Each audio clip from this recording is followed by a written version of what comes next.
네, 여러분들 안녕하세요. 정치 클리핑 오늘은 특집으로 박성중 여러분들 알다시피 사건 반장으로 유명한 저도 어디서 많이 본 분인데 이번에 후보에 나왔는 걸 몰랐어요. 그래서 우리 박성준 후보님 모시고요. 중구 성동을 나오신 후보님 모시고 오늘 저희가 앞으로 우리 시사타파 TV에서는 더불어민주당의 이제 지역구 싸움을 열심히 준비하시고 계시는 후보님들 많이 좀 모셔갖고 여기저기 좋은 방송을 좀 하도록 하겠습니다. 그 먼저 저희가 그래도 정치 클리핑 중요한 뉴스들은 다루고 가야 되기 때문에 오늘도 변함없이 우리 노정열 방송인 나오셨습니다. 네, 반갑습니다.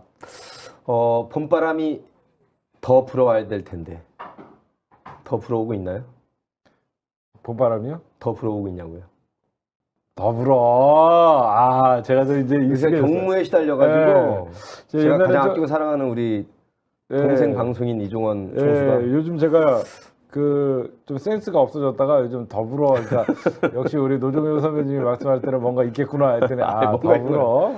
저랑 더불어 방송한 지도 이제 한 달이 돼가는데 어떠세요? 그렇죠. 더불어 바람이 이제 코로나 바이러스를 이겨내고 이제 본격적으로 다음 주 26일인가요? 이제 본격적으로 선거 운동이 시작되면 더 세게 불 거라고 생각합니다. 코비드 코로나19 얘기를 잠깐 정리해 보면 대한민국은 아직 8,900명이고요. 오늘 새벽 0시 기준입니다. 사망자가 111명이 나왔고요. 중국은 3,200명. 지금 전 세계에서 가장 많은 사망자를 내고 있는 곳이 참 이탈리아예요. 5,400여 명. 또 우리 아시아에서는 이란이 1,680명.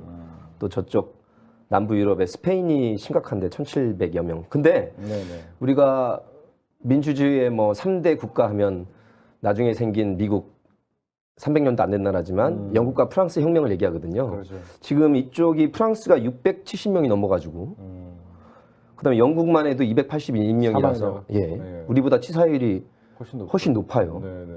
또 미국은 현재 뉴욕주를 중심으로 코비드-19 심각해지고 있는데 450여 명이라서 우리가 흔히 서구 민주주의의 시초라고 하는 우리 미영프 3개 국가가 지금 심상치가 않아서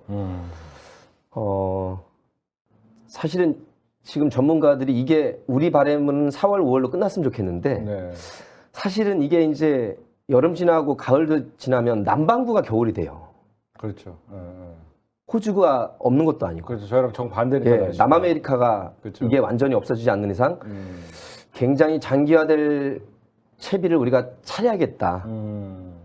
우리는 지금 굉장히 안정적으로 지금 관리가 되고 있지만 전 세계가 한 지구촌으로 경제가 움직이는 마당에 뭐 중국, 이탈리아, 스페인이 문제가 아니고 이 남반구에 있는 나라들도 날씨가 차가워질 때까지 준비를 해서 저희가 이제 그러기는 싫지만 저희가 사실 이번 달 끝나고 총선 때 마이크 싹 벗고 기분 좋게 찍고 승리를 만끽하려고 하는데 그거는 조금 어려울 것 같고요. 그리고 뭐 5.18 행사나 노무현 대통령 11주년도 온 국민의 축제 속에 또 기리는 마음으로 하려고 했는데 그건 쉽지 않다는 전문가들의 진단이 있어서 우리 개국본 또 시사타파 애청자 여러분이나 우리 국민들도 처음 맞는 이 사태가 굉장히 길어질 수도 있겠구나라고 다짐을 하고 저희가 가야 될 것 같은 생각이 들어서 좀 안타깝습니다. 이 코로나19 어떤 이 질병의 문제는요, 보니까 우리나라만의 문제가 아니라 이제는 전 세계가 어떤 확진이, 우리나라는 진정국면, 이제는 전 세계는 좀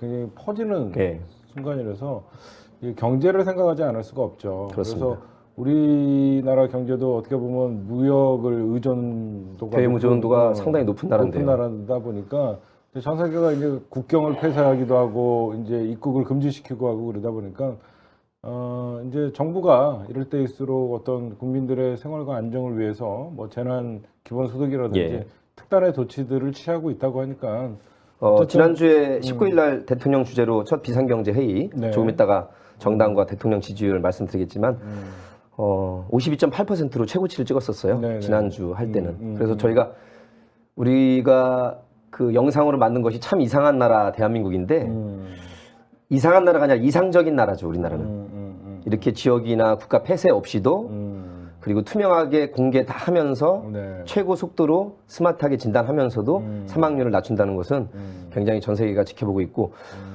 참 이상한 나라는 미국 같아요. 우리의 혈맹이긴 한데 안타까운 게 네. 코로나가 확산되고 있는데 총사재기를 하고 있어요. 거기 이게 나라는 참 심상치가 않습니다. 이거. 거기는 미국 같은 나라는 총뿐만 아니라 어떤 무슨 사회적으로 어떤 혼란이 오거나 그러면 항상 그 슈퍼가 털리고 사실 약탈까지는 아직 안 갔고 아직은 사재기 약탈, 상태긴 예. 한데 저희가 그 미국에서 총사재기는 저는 이런 생각을 해요. 워낙 좀비 영화 같은 것들이 많이 미국에서 유행하고 뭐 미드로 굉장히 많이 그 사람들이 보다 보니까 그런 나중에는 그 질병 때문에 본인들이 피해 입을까봐 총사재기는 불안감 때문에 일어나는 일이라고 생각해요. 그러게요. 너무 안타깝습니다. 그렇죠. 그렇게 해결할 문제가 아닌데. 두 번째는 네. 우리 문재인 대통령이 국정 지지율? 대통령 지지율을 갈게요. 네네. 49.3%로 전주에 비해서 2.1% 포인트 오른 네, 거의 50%에 육박하는 그렇습니다. 지지율을 보이고 최고치를 경신했고요. 네. 보니까 올 들어서 최고치예요, 문재인 대통령. 그렇습니다. 지금 1사분기가 거의 끝나고 있는데 네, 일주일밖에 저는 안 문재인 남았는데. 대통령의 이룬 지지율은요. 대한민국의 언론만 제대로 보도를 하고 있고 어떻게 보면 언론만 공정하게 지금 현 시국을 바라보고 있는 시각이 있다 그러면요. 이거는 60% 70%도 갈 수 있는 지지율이 아닌가 생각을 하는데 그럼에도 불구하고 국민들의 반 이상이 대통령이 현재 이 코로나19에 대해서 대응하는 모습이나 이런 것들을 보면 긍정적으로 평가한다라고 예. 저는 볼 수 있을 것 같고 그다음에 더불어민주당의 지지율은 어떻게 되죠? 42점 비례정당이 있고 이제 정당 지지율인데 정당 정당 지지율? 지지율은 42.1%로 상당히 높은 편이고요. 역시 통합당이랑 거의 한 10%? 통합당이 33.6이니까 9.5% 정도 차이 나기 9.5%. 때문에 국민의당 4%, 10% 정도 차이 납니다. 정의당이 좀 예의 주셔야 될 게 정의당 지지율이 3.7%로 떨어졌다라는 것은 고 노회찬 의원 돌아가신 이후로 최고 지금 떨어졌어요. 그렇죠. 3.7%로. 예, 이거는 정의당이 최근에 심상정 의원의 어떤 문재인 대통령 탄핵 발언이나 현재 그 비례 통합당에 참여하지 않는 정의당의 모습들을 보면서 정의당이 여태까지 착각을 하고 있었다는 게 여실히 드러나고 있다는 게 늘 예. 비례당 투표하면 더불어민주당 지지자들이 지역구는 더불어민주당 찍어주고 비례는 어떤 정의당을 투표하는 전략적으로 그런 행태가 있긴 있었죠. 전략적 물론. 투표를 많이 했죠. 그런데 그거는 그 당시의 시대와 상황이 맞게 그렇게 투표를 한 거예요. 그리고 투표할 수 있는 방법이 간단했어요. 그렇죠. 근데 지금은 그런 상태가 아닌데 예. 정의당이 뭔가 제가 누차 이총수랑 첫 방송 하면서부터 간곡히 그죠? 서로 간의 비방을 자제하고 들어와 주십사고 했는데 이미 실기했고요. 그렇죠. 실기한 결과로 나타나고 있고 상당히 유의해서 볼 게 국민의당에 철수 안 하시는 분이 4%. 그래도 의사 출신이라고 가운 입고 땀 흘린 그 한 컷으로 네. 4%라서 정의당보다도 0.3%가 높고요. 네. 비례정당 쪽으로 가도 국민의당이 6.1%고 정의당이 6.0%예요. 그러네요. 비례정당 투표로 지금 현재 여론조사 결과. 여론조사는 늘 말하지만 모든 걸 다 담는 건 아니지만 추세로 살펴볼 필요는 있다. 그리고 꼭 참조할 필요는 있다. 그 정도로 생각을 하더라도 이번에 범민주 시민 비례정당에 들어오지 않은 것은 정당으로는 지지율로는 이렇게 나타났다. 물론 뭐 우리 정의당 측에서는 우리는 그거 각오하고 이렇게 갔다라고 당연히 말씀을 하고 있습니다만 굉장히 아쉽고요. 더불어 시민당과 열린민주당 비례정당 선호도를 보니까 38%예요. 예, 미래 한국당은 29.4%로 이쪽이 오히려 비슷합니다. 정당 지지율과 비례정당 지지율 1당과 2당의 차이가. 그다음에 권역별로 보면 저는 이걸 좀 예의 주셔야 될 게 부산, 울산, 경남 어떻게 보면 부울경에서 더불어민주당의 지지율이 미래통합당을 앞서고 있는 거. 더불어민주당이 35.8%, 미래통합당이 31.9%. 오히려 이쪽 부울경에서도 더불어민주당이 앞서고 있다라는 것들은 좀 우리가 좀 지켜봐야 될 문제가 아닌가 생각합니다. 예, PK 지역에서는 상당히 선전하고 있는 양상이 보여지고요. 네네. 오늘 알람이 안 간 것 같아요, 우리 시청자 여러분들. 영 같죠. 자, 자세한 건 역시 YTN에서 리얼미터에 의뢰한 것이라서 자세한 것은 중앙선거 여론조사 심의위원회를 꼭 디테일하게 참조하시면 저희가 유튜브 인터넷 방송이지만 선관위에서 간곡히 요청하는 사항을 준수하게 된 겁니다. 사실 선관위가 한 짓 보면 별로 준수하고 싶지 않아요. 그렇죠. 왜 이렇게 나라를 자기들의 시끄럽게 잘못 결정된 걸로 이렇게 망가뜨립니까? 그렇죠. 선관위가 미래 한국당이라는 위성정당을 승인을 안 해줬다 그러면 이런 어떤 선거법의 취지를 훼손시키지 않으면서도 4.15 총선을 이끌 수 있었는데 어쨌든 사상 유례 없는 어려운 선거가 됐어요. 국민들이 참 힘든 선거가 됐어요. 비례 정당 막 20개, 30개가 있는 그렇게 됐어요. 그런 어떤 투표용지를 받아야 되는 그런 현상이 아닌가 봅니다. 우리 깨어있는 시민들은 걱정할 거 없이 그냥 더불어 잘 찍어주시면 됩니다. 그렇죠, 더불어, 가실 때도 이웃 사람들과 더불어 가시고 예, 더불어. 예, 예. 바람이 더 민주의 바람이 더 불어닥치기를 바라면서 2시 10분 넘었네요, 총수님. 네.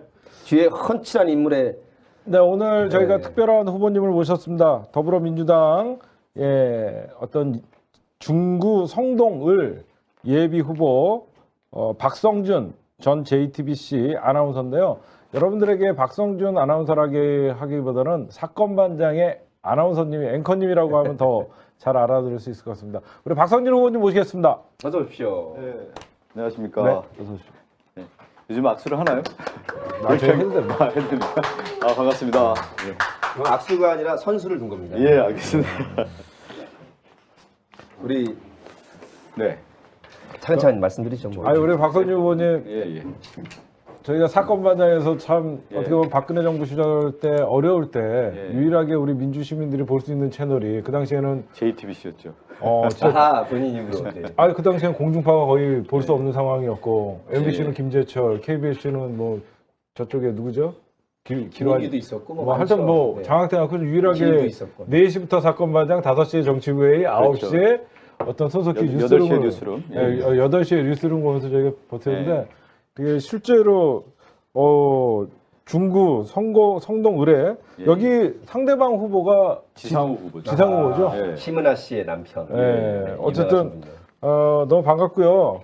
우리 박성준 후보님, 우리 어떻게 보면 여기 열렬한 더불어민주당 네. 지지자들이 항상 보는 채널이라서 오늘 카메라 보시고 한번 인사를 좀 한번 해주십시오. 네, 안녕하십니까.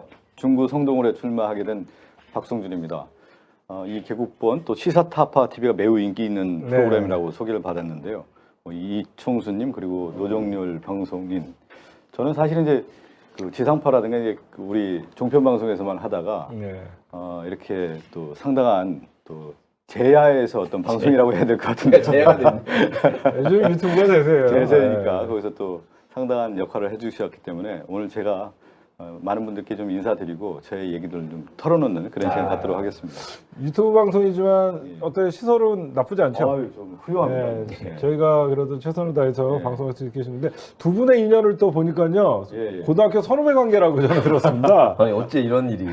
제가 이제 사건 반장 하실 때나 네. 사실 원래 이제 KBS 또 예. 방송인이기도 KBS 하셨고 출신이시죠. JTBC 24년 정도인데 저도 거의 방송 경력이 그렇죠. 그 정도 돼요. 네. 그래서 제가 저희 대전에 있는 고등학교 선배님이라서 네. 저도 이제 먼 발치에서 우리 선배님이 이렇게 방송 잘하고 있구나 이렇게 봤는데 이번에 이렇게 예. 뜻한 바 있어 나오신다니까 환영을 하고 꼭 학교를 떠나서 우리가 잘못된 게 학연, 혈연, 지연이 그렇죠. 예. 아주 만고에 예. 잘못된 이 연고 때문에 잘못된 것도 많잖아요. 예. 뭐 학교를 떠나서 일단 너무 반갑고 그래서 저는 혹시 대전 쪽에 나오시나 했는데 예. 서울의 한복판에 아니 저는 이제 중구 평소에 성동을. 이제 네. 그 노정열 방송인이라고 제가 불러야 되겠죠? 네. 정렬화도 괜찮습니다. 네, 저희는 유튜브니까 너무 이렇게 공중파같이 편하게. 그래요? 너무 신경 안 쓰셔도 돼요. 정렬 씨도 좋고. 이게 이제 방송이라고 하는 것이 사실은 이제 어떻게 보면 이제 그 규격화된 부분이 있지 않습니까? 네. 공중파 방송하다 거기에 이제 익숙하다가 사실은 그 노정열 방송인이 깨어있는 방송들을 많이 했잖아요. 그렇죠. 뭐 시민사회 더불어서 같이 일하고 네. 사회의 어떤 공적 기재로서 오히려 역할들을 더 많이 한 것 같아요. 네. 제가 옆에서 공적 봤을 기재. 때 용어 어렵습니다. 박사 출신이다. 아니, 그게 아니라 쉽게 말했으면 해주세요. 어떻게 보면 이제 방송이라고 하는 것이 공론의 영역인데 그 공론의 영역들이 제대로 역할을 못했던 그 목소리들이 많았지 않습니까? 예, 예. 그것을 오늘날 이제 유튜브에서 시민과 더불어서 자기들의 어떤 생각을 충분히 반영하고 그 목소리를 담는 방송이 누구였느냐 또 이렇게 평가를 해본다고 하면은 또 거기에서 이제 방송인들이 많이 있지 않습니까? 저도 앵커로 오래 했고 또 MC도 보고 그랬지만 그 역할을 또 했느냐에 대한 자성을 해보면 조금 고개 숙이게 되는데 사실 시민의 어떤 다양한 목소리를 제대로 전달한 분들이 누구였느냐 또 보면 오히려 저는 노정일 방송인 같은 분 또 이총수 같은 분들이 아니었는데 그러니까 본의 아니게 우리가 제야가 됐고 이쪽이 제도권이 됐는데 요즘에는 제도권과 제야가 넘나들기 때문에 아니, 지금 어떤 시청자 지금 저게 실시간 채팅인데요. 네, 맞습니다. 저희 지역구 후보님 나오셨네요. 와, 중구 성동을 화이팅! 올라오고 있는데 고맙습니다. 솔직하게 말씀드리면 저 박성중 후보님 이번에 나왔는지 몰랐어요. 죄송합니다. 그만큼 왜냐면 이렇게 인지도가 있는 분들이 나오셨는데도 모를 정도면 그렇죠. 사실상 코로나19 때문에 더불어민주당의 신인 정치인들이 그렇죠. 본인을 알릴 수 있는 기회가 정말 없다고 저는 생각을 해서 저희가 최선을 다해서 훌륭하신 분들은 빨리 모셔갖고 얼마나 현재 좋은 공약과 시민들을 위해서 정치를 할 건지 좀 알아봐야 되는데 제가 우리 박성준 예비 후보님을 보니까 사회 양극화와 소득 양극화에 따른 불평등 문제 이걸 가장 먼저 이렇게 들고 나오셨는데 근데 정치 원래 하시려고 생각하셨어요? 정치는 언제부터 좀 생각했어요? 상당히 오래전 어렸을 때부터 좀 생각했던 것 같아요. 저는 정치를 하겠다는 생각이 그냥 그 생각을 늘 갖고 있었고 그 이후에 이제 방송하면서도 그렇고 또 제가 이제 시사 프로그램을 상당히 오래 했습니다. JTBC에서는 제가 2012년 대통령 선거 당시에 JTBC로 왔는데 KBS에서요. 그 이후에 손석희 사장님이 이제 2013년 5월에 왔고 또 9월에 이제 방송했는데 JTBC 선배시네요, 손 사장보다. 그렇죠. 근데 손 사장님이 오시면서 JTBC가 이제 궤도에 올랐고 그 이후에 제가 이제 앵커 계속 하면서 저는 JTBC 와서 앵커를 한 번도 안 넣었거든요, 사실은요. 1년, 2년, 3년 하다가 이렇게 내려오는 경우도 많았는데 저는 좀 운이 좋게도 2012년 11월 26일에 JTBC에 와서 2020년 1월 15일 두 달 전까지도 방송을 제가 했으니까요. 거의 한 7년 이상을 앵커만 했다고 해도 그래서 자리를 잘 잡았다고 봐야 되겠죠. 그 앵커가 영어로 닻을 내리다. 그렇죠. 어떤 사회 이슈를 딱 정착시켜서 이슈 제기하고 그러는 건데 제대로 닻을 내리신 거고 소위 어려운 질문을 드릴게요. 보통 민주주의 기본하면 이제 풀뿌리 지역 사업도 하고 지역 민심을 모아오신 분도 있고 그러나 큰 틀에서 보면 정당 정치이기 때문에 그래도 우리가 전략적으로 꼭 이겨야 되는 곳에는 그 어려움을 감수하고서라도 우리가 이제 전략공천이나 이름을 쓰는데 어감은 사실 밑에서 준비한 사람한테는 안 좋지만 그래도 민주당에서 박성준이라는 카드를 민주당의 승부수 본인의 표이기도 하시지만 이 서울의 한복판이에요. 그리고 국민 여러분들이 다 아는 신문아 씨의 남편이라는 지상욱이라는 초선도 아니고 그죠? 그래도 꽤 인지도가 있는 인물과 붙인 이유가 어디 있다고 보십니까? 저는 이제 민주당에서 전략적 판단을 몇 가지 했다고 생각이 좀 드는데요. 저는 이렇게 표현을 좀 드리고 싶어요. 서울에서 가장 중요한 지역이 어디겠느냐. 그 Y축이 형성이 됐던 것 같아요. 종로, 중구, 성동을, 용산. 그리고 X축으로 봤을 때는 이제 광진을, 그 다음에 동작을 이렇게 형성이 됐는데 종로에는 이낙연 후보가 등장을 했고 또 용산에 사실은 이제 개발의 어떤 이슈들이 많기 때문에 서울시 행정부시장 출신인 이제 강태웅 후보가 갔고요. 또 이제 광진을은 사실 이제 큰 판이 있었기 때문에 또 여성 대변인이었던 고민정 대변인이 가서 오세훈 후보와 이제 대결하게 되는 거고 또 이쪽에는 동작을에는 이수진 전 판사와 나경원 후보 이렇게 붙게 되는데 중구 성동울에는 여러 고민이 있었던 것 같습니다. 근데 제가 이제 앵커였기 때문에 아까 어떤 균형에 대한 얘기를 했는데 실제 중구가 보수 진영의 대변 역할을 할 정도였기 때문에 상당히 좀 어려운 지역이었어요. 제가 거기에 들어간다고 하면은 실제 이제 방송 앵커에 대한 어떤 이미지도 분명히 있었을 것 같고 또 하나는 지역민들이 바라는 어떤 기대감이 있었던 것 같아요. 그러니까 중구의 지역민들은 그동안의 어떤 경제 중심 또 정치의 중심이라고 하는 자부심이 매우 강했었는데 그런 역할을 해줄 수 있는 사람이 누구겠느냐라는 어떤 고민들이 있었는데 거기에 조금 어느 정도 좀 부합하는 면이 제가 앵커 생활을 했고 또 하나는 이번 총선이 갖고 있는 어떤 의미와 더불어서 안정적인 어떤 의석을 확보하고 다음 대통령 선거에서도 정권 재창출이라고 하는 큰 의미를 담아서 대국민 홍보라든가 대언론 관계에 있어서도 그 역할을 어느 정도 해줄 수 있는 사람이 필요했다라고 하는 어떤 판단이 있었을 것 같고요. 거기에 제가 좀 약간의 말씀하신 거 어필하신 거죠. 그렇죠. 그런 면에서는 좀 점수를 받았지 않았느냐라는 생각이 들고 지상욱 후보와는 좀 대립각이 좀 어느 정도 제가 선다고 봐요. 그러니까 보수 가치를 내세웠는데 실제 보수가 무엇이냐라고 하는 어떤 대안을 제대로 제시하지 못했다. 제가 앞서 우리 이총수가 얘기했을 때 제가 이제 소득에 대한 양극화 이런 그렇죠. 사회 양극화에 대한 소득 얘기를 불평등에 대한. 한 것이 제가 이제 정치를 하겠다라는 생각을 하면서 정치가 그럼 뭐냐 문제의 어떤 본질을 해결하는 건데 네. 어떤 문제를 해결할 거냐에 대한 고민을 했었어요. 그것이 저는 과거에서부터 현재까지 온 문제가 분명히 있다. 그것은 부패라든가 사회 부조리의 문제가 분명히 있는데 이것은 개혁을 통해서 해결해야 된다라는 부분이고요. 예. 또 하나는 국가가 가장 위기에 오는 국면은 뭐냐면 불평등이 심합니다. 이게 이제 양극화의 문제죠. 그렇죠. 이 문제를 잡지 않으면 균형을 잡아가지 않으면 네. 안 된다라는 어떤 생각을 했기 때문에 제가 그 부분을 이제 민주당도 그렇고 또 문재인 정부도 가장 중요한 정책적인 생각을 하고 있기 때문에 제가 그 얘기를 해야 된다. 예. 또 정치에서 반드시 실현해야 된다라는 생각을 가졌고 그런 면에서 보수당이라고 할 수 있는 미래통합당이 오히려 기득권을 좀 대변하고 있는 것이 아니냐. 사회 균형을 잡아가고 또 사회 약자를 보호하고 이런 부분에 대한 어떤 정치의 근본적 가치를 해결하지 못하고 있다. 그리고 결국에는 이제 과거로 좀 지향하고 있는 것이 아니냐라고 하는 제 판단이 있었고요. 네. 거기에서 확실하게 지상욱 후보와 좀 제가 대립각을 세울 수 있었고 거기 또 자신감도 있다. 이렇게 좀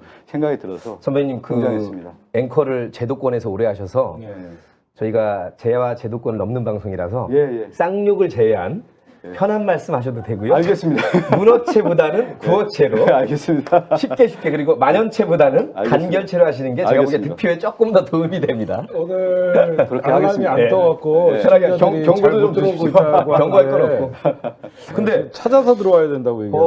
어쨌든 그러면 네, 네. 어쨌든 정치에 관심은 있었지만 처음 지금 정당 관료도 네. 아니셨고 당뇨도 아니셔서 요즘 같은 코로나 시대에 어떻게 하세요, 그래? 운동을? 아까 금호산 가서 뭐 방역한 건 제가 봤어요. 네, 짧게 얘기하면 길게 얘기하면 안 된다고 그랬어요. 아니 전혀 상관- 끊어서 여러 번.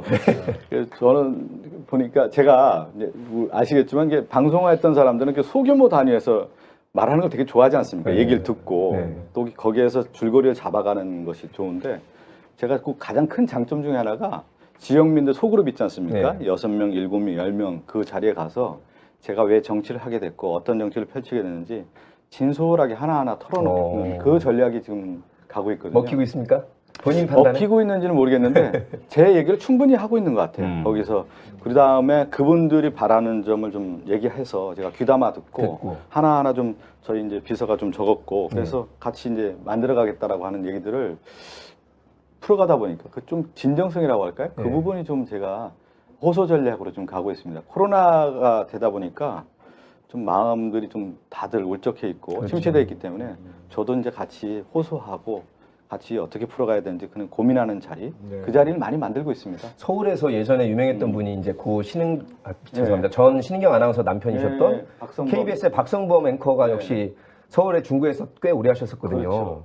그래서 그때는 정말 국민 앵커라서 되게 유명하셨었는데 네.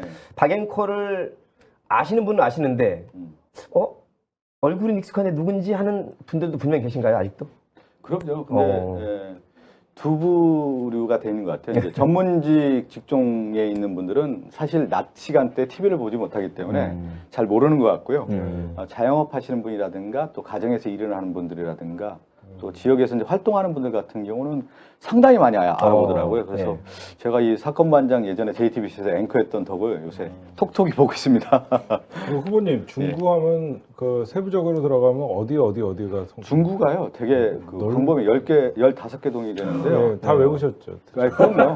어디 좀 알려주세요. 자, 어디 아니 좀 중림동, 중림동. 회원동, 그다음에 소공동, 명동, 와. 뭐 장충동, 신당동, 황학동, 광희동, 그다음에 또 그다음에 이제 저기 성동으로 성동을까지. 넘어가면 네. 또 약수동도 들어가고요. 그렇죠. 또 성동으로 가면 옥수, 금호동까지 해서 상당히 이제 넓은 지역이고요. 전통과 과거가 그렇죠. 현재가 어우러진 굉장히 진짜 왜 중심이에요. 제가 이 질문을 했냐면 어떻게 보면 저도 서울에 오래 제가 살았지만 저기 청구동도 빠졌네. 막 하다 보니까 생각이 나요. 네, 왜 제가 여기 이걸 네. 여쭤봤냐면요.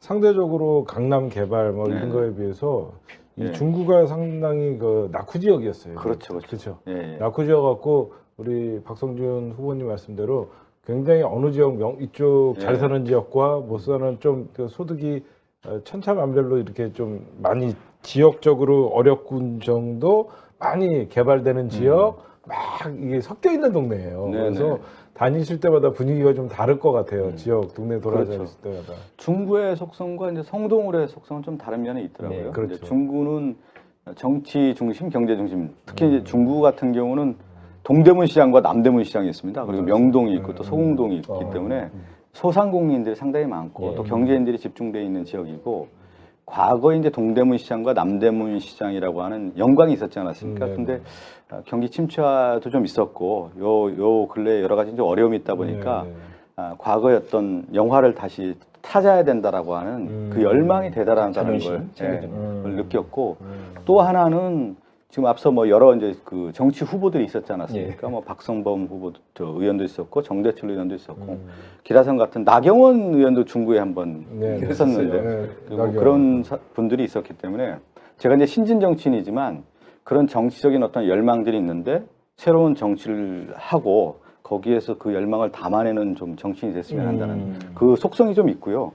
저는 성동울의 이제 옥수와 금호는 금호 지역 같은 경우는 정통적인 그 지역민들이 좀 상당히 좀 많은 편이고 옥수는 또 새로운 그 젊은 세대라든가 또 주거 환경 면에서 상당히 좀 각광받고 있다 보니까 금호 옥수 지역 같은 경우는 또 새로운 명품 도시라고 하는 자부심이 매우 강한 그런 지역민들의 어떤 속성이 있다고 좀 보여지더군요. 네. 방역 활동 하실 때 그럼요. 예. 전문가한테 의견이나 전문 자문 구하시고, 왜냐하면 그거 잘못하면 욕 먹어요. 왜 거기다가 그거 하고 있냐고, 누구라고 말씀 안 해도. 저는 말짱황 아니냐 그렇게 하면 왜 쓸데없이 아스팔트에 뿌리느냐부터 해서. 그렇죠. 이번에 참 그 저희가 이 방역하기 전에 방역 전문가를 초대했어요. 정치라고 하는 것이 참 무서운 것 중에 하나가 뭐냐면 선배 정치인들 중에 이제 시의원 구의원님들이 있지 않습니까? 그분들이 이렇게 하기 위해서는 전문가에게 교육을 받고 그 다음에 나가야 된다고 해서 1시간 교육받고 저희는 그 캠프 안에서 시의원, 구의원 또 캠프에 있는 분들하고 다 같이 나갈 분들은 교육받고 나갔습니다. 옛날에 박근혜 가뭄 때 무슨 물 대준다고 호스를 호스를 바닥에 갖고 땅을 다 파버렸잖아요. 아니 제가 좀 화끈한 면이 있습니다. 창주 경제의 중심 JTBC가 너무 저를 망가뜨렸습니다. 나쁜 JTBC.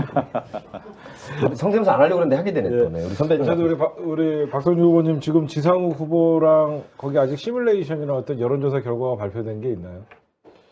그 지금 하고 있는 것 같고요. 아직 저는 이제 뭐냐면 없나요? 아까 저 말씀하셨잖아요. 예전에 뭐 유명한 분들도 있었는데 아직 제가 상대적인 인지도가 좀 약한 것 같아요. 상대적인 인지도. 뭐 지상우 후보는 이제 신문화 남편이라고 하는 또 타이틀도 있었고 또 어쨌든 뭐 현역 국회의원이기 때문에, 근데 저는 이제 방송을 오래 했다고 하더라도 특정한 그 어떻게 보면 이제 시청대가 있었기 때문에 그분들에게는 이제 인지도가 높은데, 정치라고 하는 것이 사실 뭐 많은 유권자 불특정 다수라고 할 수 있는 분들에게 다 알려져야 되기 때문에 거기에 좀 차이가 있어서 이번 저희 같은 경우 여론조사를 인지도 여론조사를 좀 한번 했습니다. 그래서 그거 한 다음에 자체 또 여론조사를 또 할 계획으로 있고요. 지금 이제 3주 됐기 때문에 제가 온지. 제가 볼 때는 박성준 후보님께서 아직 나온지 모르시는 유권자들이 꽤 많을 것 같아서 앞으로 좀 자주 발로 뛰고 그런 게 좀 필요한 것 같고, 오늘 유튜브 방송 좀 이상한 것 같아요. 저희가 낮에 거의 한 1만 명의 동시 시청자가 보이는데 오늘 지금 뭔가 알람이 안 가고 좀 저희가 이 영상은 이따가 편집을 해서라도 저희가 좀 많은 분들이 볼 수 있게끔 할 수 있도록 하겠습니다. 많은 분들이 안 들었나 보죠? 아니 이게 평소보다 지금 평소보다 많지 않은 거지 꽤 많은 겁니다. 이게. 평소보다 지금 많이. 제가 그럼 더 재밌게 하겠습니다. 아니 재미가 없어서 그런 게 아니라 알람에 신호가 안 가갖고 지금 이 시간대 동시 시청자 10,000명이면 굉장한 거죠. 굉장한 거거든요. 뭐 주류 방송만큼 되는 거죠. 어쨌든 우리 박성준 후보님이 저도 대부분 이렇게 초선 정치인으로 도전을 하시면 저희는 안 봐도 이렇게 좀 볼 줄 아는 게 이제 국회 입성하실 것 같은데. 느낌이 옵니까? 저희 거의 저희가 국회 솥단지 또 안으로 저희가 좀 보면 들어가실 것 국회 같습니다. 입성하실 것 같은데, 아마 대부분은 그 앵커 출신 분들이나 그런 분들이 대변인부터 하시더라고요. 그래서 아무래도 말씀을 지금 같이 해봐도 제가 이 자리에 앉아 있지만 부끄러울 정도로 너무 아닙니다. 깔끔하게 말씀을 잘 하시는데, 어떤 초선 의원으로 만약에 국회에 입성하시고 여러 가지 소득의 양극화 문제, 그다음에 교육 문제, 혁신, 뭐 남북 관계 여러 가지 막 생각하시고 있는데, 맨날 그 앵커하면서 정치인들 많이 모시고 얘기도 해보셨을 텐데, 국회 들어가면 참 저건 왜 저렇게 하고 그런 거 있었을 것 같아요 평소에. 야 국회의원도 이해 안 가는 행동 하나랑 나라면 꼭 저거 해보고 싶은 행동 그런 게 좀 있었을 것 같아요. 좀 자유롭게 이제 방송하게 네, 되지 않습니까? 네. 근데 제가 이제 방송을 하면서 가장 이제 힘들었던 것 중에 하나가 뭐냐면 할 말과 하지 않아야 할 말을 이제 구분하는 게 이제 몸에 밴 거예요. 어떤 경우에는 막 지르고 싶기도 하고 그런데 그게 워낙 이제 한 20여 년 이렇게 숙성되다 보니까 안에 내재되다 보니까 제가 하고 싶은 얘기를 충분히 못했던 것 같아요. 어느 경우에는 좀 신랄하게 비판도 하고 싶고 그런데 그 파장이 워낙 크다고 생각하기 때문에 맞아요. 그걸 못했던 기억이 많았고요. 특히 제가 이제 정치라고 하는 것이 말과 언어를 통해서 시작되지 않습니까? 많은 분들이 이제 거기에서 소통을 하게 되는 거니까요. 말을 통해서 또 하나는 말로 시작해서 이제 권력이 이제 창출된다는 말이 있는데 지금의 이제 권력의 어떤 속성 중에 하나가 말 때문에 상당히 이제 문제가 또 많았던 것 같아요. 그래서 저는 예전에 그냥 이 생각을 좀 담아서 제가 책을 하나 썼어요. 2016년도에 이제 그 인기가 있는 책은 아니었는데 정치 언어의 품격이라는 책을 하나 제가 썼었어요. 그리고 요 근래에 이제 하나 더 나왔다고 하면은 제가 좀 책을 조금 준비하고 있었던 것 중에 하나가 뭐냐면 역대 우리나라 대통령의 스피치를 좀 한번 제가 분석을 좀 했었어요. 야, 이거 예. 그래서 그걸 좀 나중에 한번 좀 잘 원고 정리를 해서 저랑 듀엣으로 한번 또 우리 박성준 그래서- 후보님은 스피치를 분석을 하시고 나는- 이분은 성대모사를 하시니까 그래서 저하고 한번 한번- 되시면 네. 시간을 나중에 한번 주시면 우리나라 대통령 선거와 대통령의 스피치를 가지고 제가 분석을 한번 한다고 하면 유튜브에 좀 그 많은 분들이 오실 것 같아서 꼭 한번 아니, 총선 전에 한번 불러주시면 한번 또 불러주시면 그때는 알람 좀 띄우고 알람 좀 지금 띄우고 오류가 떠가지고 좀 예. 유튜브 오류가 떠갖고 아 저희가 그랬어요? 예. 죄송합니다. 유튜브 죄송하고 나중에 다시 볼 때 많이 보실 거예요. 그때는 저희가 제대로 준비해갖고 박성준 후보님 본격적으로 제가 한 가지 제가 한번 제안을 드리면 제가 예. 1987년도부터 해서 역대 대통령들 후보들 있지 않습니까? 예, 있죠. 그분들의 스피치와 어떤 사람이 왜 승리했는지를 제가 한번 분석해서 되게 재밌겠다. 얘기를 좀 포인트 하나네. 그래서 한번 같이 하시면 성대모사도 하고 준비할 재밌겠다. 대통령 스피치 분석하면 아주 재밌는 방송이 하나 될 것 같으니까 저는 초대해 주시기 바랍니다. 그 아나운서 기자 출신들한테 꼭 부탁하는 게 있어요. 네. 그래도 언론인이 욕을 먹지만 그래도 한켠에서는 네. 언론인 하면 기본은 돼 있겠지라는 마음이 있어요. 네네. 기자 시험 합격한 것도 그렇고 네. 아나운서나 PD 합격했을 때는 그래도 뭐 언론고시란 말도 한때 있었고 그래서 품성이 제대로 갖춰지면 기본기는 돼 있다. 근데 뭐가 문제냐면 뭐 공적인 얘기니까 정동영 앵커 출신의 다선 의원의 또 한때 민주당의 대선 후보까지 대표였죠? 갔던 예, 분. 예. 그것 말고도 많이 있습니다. 예. 뭐 박영선 장관부터. 예, 예. 근데 제가 보니까 저도 크게 보면 이제 언론인 출신인데 그렇죠. 예. 우리에게 약점이 있어요. 박 후보님. 예. 그러니까 정치학 박사도 하시고 그러시는데 우리는 자꾸 스피커와 말을 하다 보니까 맞아요. 명분 쪽과 겉에 강할 수가 있어요. 네네. 사실은 말로 하는 게 정치라고 하지만 저는 김대중 노무현 또 문재인 대통령을 보면 네네. 말도 기본은 갖추셨지만 네. 가끔 사투리도 쓰시고 뭐 네. 구수하게도 하시고 발음도 풍치 때문에 세시고 하셨지만 결국엔 행적이 남고 스피커보다는 우리 박 의원님이 되시면 네. 콘텐츠 메이커가 그럼요. 돼서 네. 이걸 해줘야지만 네. 길게 가고 이렇더라고요. 네. 물론 대변인이 되게 훌륭한 자리지만 남 대변만 하시지 마시고 네네. 콘텐츠를 아까 뭐 네. 소득의 양극화도 줄이시고자 하는 것. 네. 그래서 제가 간절한 우리 언론인 출신한테 부탁해요. 네. 스피커로는 잘 나가는데 결국에 자기 알맹이를 쌓고 행적으로 쌓지 않으면 나중에는 무너지기가 쉽다. 우리 언론인 출신들이. 그럼요. 제가 우리 간곡하게 예, 부탁드리겠습니다. 명심하고요. 저도 그 부분은 늘 생각하고 있었고, 그러니까 제가 방송을 하면서 가장 부족했던 것이 뭐였냐라는 생각을 해요. 그러면 이제 누구나 이제 정책을 얘기하고 대안을 제시하라고 이렇게 얘기를 하는데 실제 그래서 저널리즘이라고 하는 부분이 있는데 이걸 채울 수 있는 건 뭐냐면 제가 그래서 이제 그 방송하면서도 공부를 좀 했던 이유 중에 하나가 아카데미즘적인 측면이 있어야 장기적인 어떤 대안에 눈이 있을 것이다라고 하는. 그러니까 저널리즘은 사실은 좀 단기적입니다. 그럴 수밖에 없는 네, 속성이 맞아요. 있기 때문에 네. 그러면 단기에 승부한다라는 것보다는 사회라고 하는 것은 어떤 장기 흐름, 롱텀을 가지고 봐야 되는 건데 그런 힘을 어디에서 보충할 것이냐. 그래서 저도 늘 좀 공부하는 자세가 돼 있고요.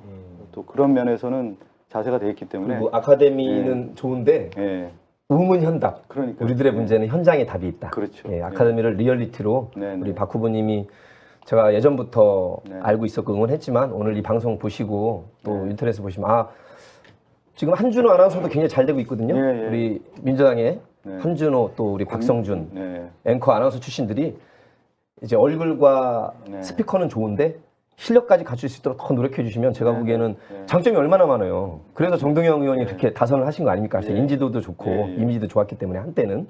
그래서 우리 박 후보님이 지상욱 정도는 분명히 이길 수 있다. 예, 예. 그리고 아까 우리 총수랑 얘기했지만 비례정당과 정당 지지도 양측에서 거의 9% 10% 차이를 네, 좀 네. 유지하고 있어요. 네네. 그리고 이 와중에도 우리 문재인 대통령을 국민의 절반 가까이가 지지하고 있고 네네. 예, 꿋꿋이 가시면 예, 예, 아주 승률이 높다고 봅니다. 저는. 예, 또 실력 얘기를 해서 제가 또 한 말씀 좀 드리고 싶은 네. 것 중에 하나가 뭐냐면 시민과 이제 국민들은 상당히 이제 현명하다고 생각이 듭니다. 그러니까 저 사람이 어떤 상품이다라고 생각해서 기대를 하는데 거기에 어떤 내용을 담지 못하고 실력과 비전이 없다고 하면 바로 카드를 접고 내리기 때문에 그건 냉정하다고 생각이 들고요. 지금 말씀하신 것처럼 제가 그동안 어떤 방송의 이미지뿐만 아니라 내용을 담아서 얘기하는 자기 언어를 만드는 그런 정치인이 되도록 더 노력하겠고요. 예. 또 그것을 우리 말씀하셨기 때문에 실망시키지 않는 정치인이 되겠습니다.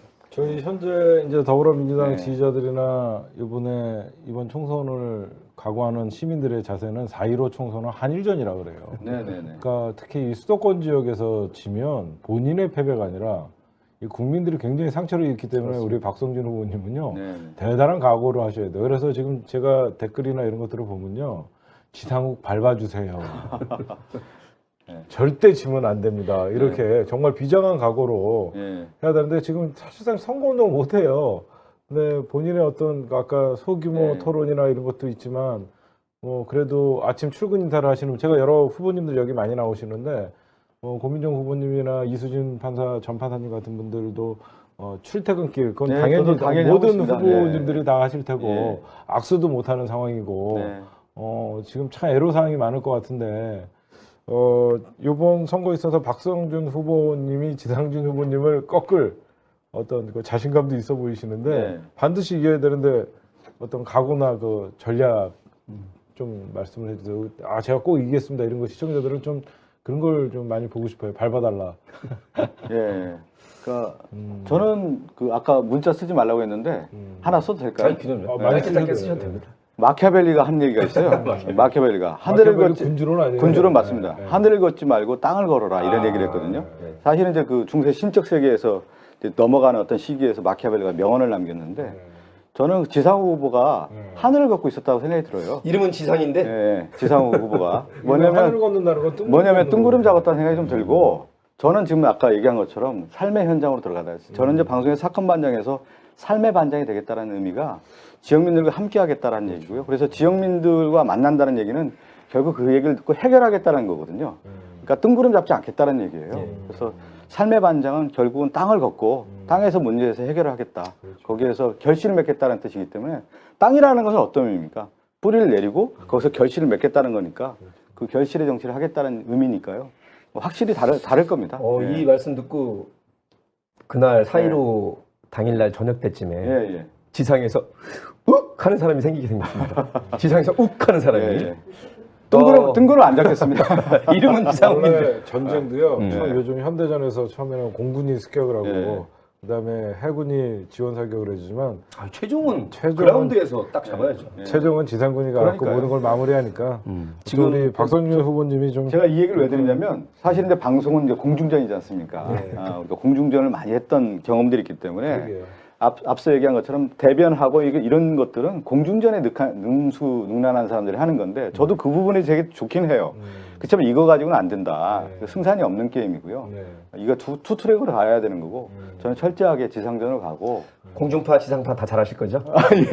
유튜브 그 예. 지금 가장 대립되는 게 예. 이 10% 포인트를 유지하고 전 세계에서는 대한민국 코로나 대응 잘하고 있다 그러는데 이제 미래통국당과 통국당이군요. 저희의 근심은 미래 미래통국당이고 통국당이라고 불러요. 예. 네. 그리고 저희가 미래 아는 한탄당이라고 예, 합니다. 예. 근데 기본 재난소득과 예. 이 경총과 이 재계와 미래통국당은 확연한 차이를 보이고 있어요. 네네. 우리 박성준 후보님은 기본 재난소득 때 지금 이제 기업 쪽을 키워주는 것이 결국 잘 될 것이다. 친기업적 정책, 예를 들면 뭐 어려운 기업에 1,000만 원씩 기업에 줘라.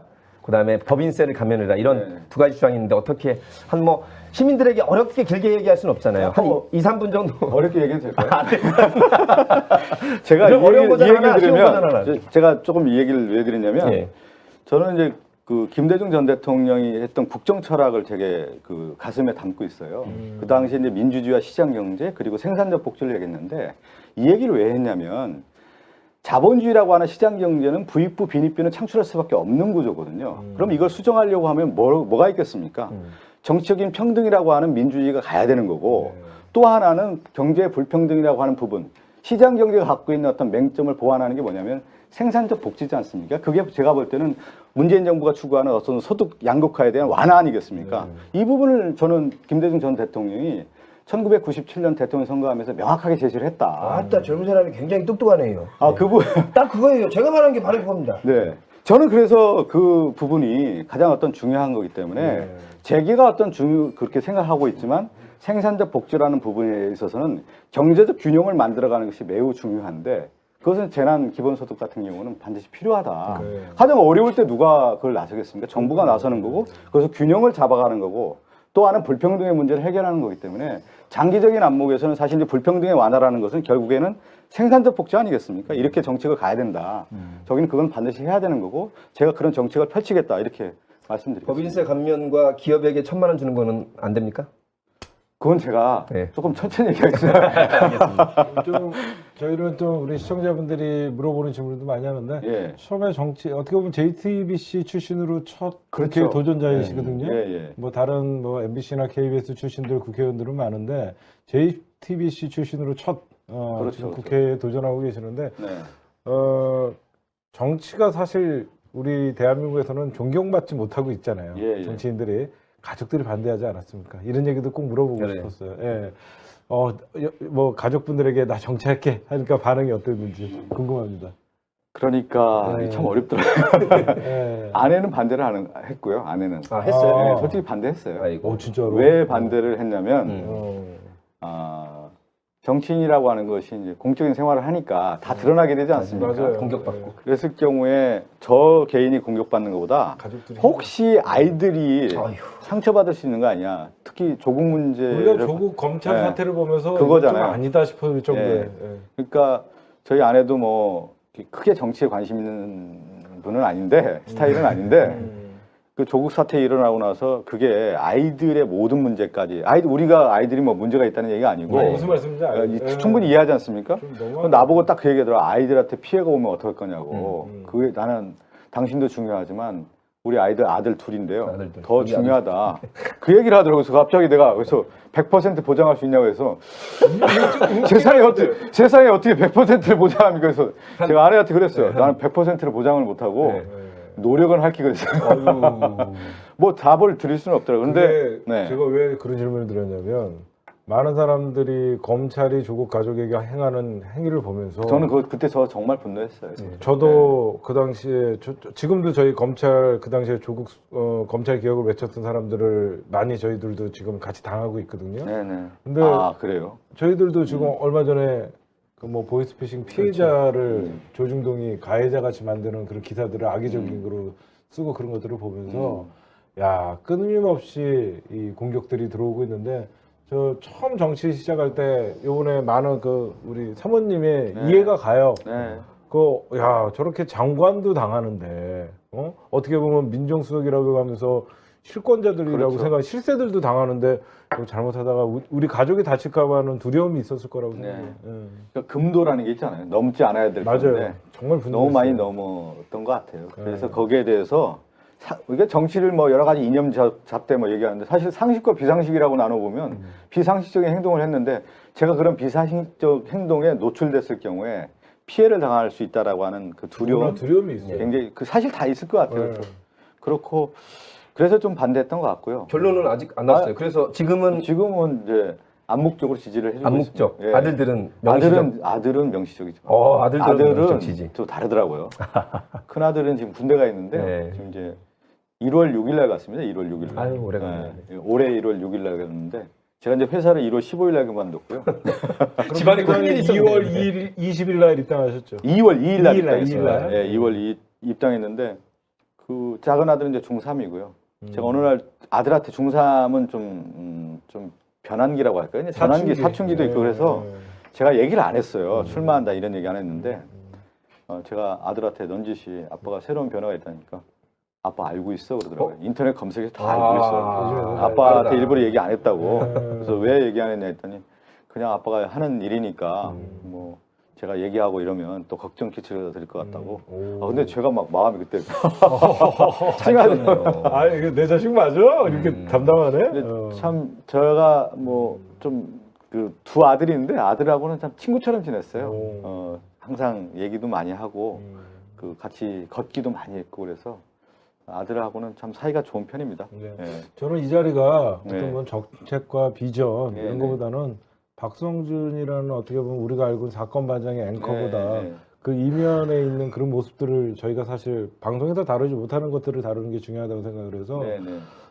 지금은 나 조금 지나면 이제 아빠랑 같이 이제 본격적인 선거운동 되면 휴일 같을 때 우리가 예전에 TV 보면 아들이랑 같이 선거운동하고 그런 모습들을 좀 볼 수 있는. 근데 한 친구는 중3이고 한 친구는 군대라 네. 쉽지는 않을 것 그리고 같아요. 저는 좀 그 처음 출발을 할 때 정치적으로 저의 영역하고 가정의 영역을 좀 나눌까 생각을 했었어요. 사실은 요즘에 예전 이제 정치라고 하는 것이 가정과 어떤 정치 영역을 다 공개하는 거였는데 사실 고민이 좀 되더라고요.